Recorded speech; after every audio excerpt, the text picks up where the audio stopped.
అహీంద్రపురవాసాయ హేమాంబుజవల్లీ సమేతాయ దేవనాథాయ నమః.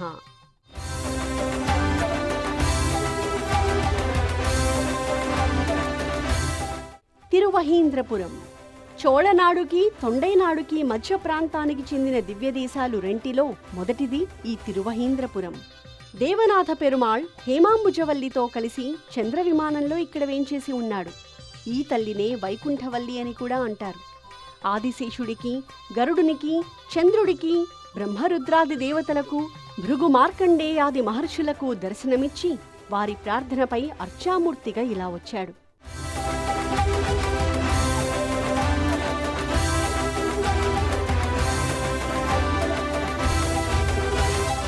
తిరుమంగయ్యాళ్వారులు మంగళాశాసనం చేసిన ఈ స్వామి ఎన్నోసార్లు పరమశివుడికి సాయం చేసి తన మైత్రిని చాటాడు.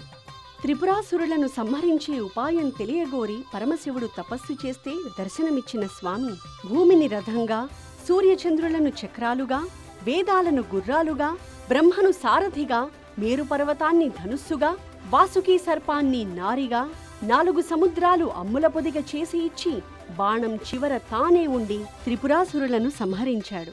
కీర్తి శివునికే ఇచ్చేశాడు.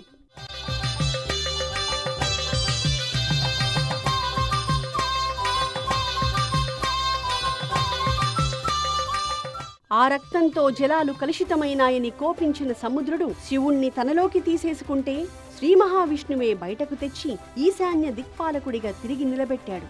ఇలా ఎన్నో గాథలకు నిలయమైన ఈ క్షేత్రం రామానుజులకు ఎంతో ప్రేరణనిచ్చింది. తరువాతి కాలంలో వేదాంత దేశికులకు నిలయమై వారికి హయగ్రీవ మంత్రం అందించినది ఈ తిరువహీంద్రపురం. సేవించండి.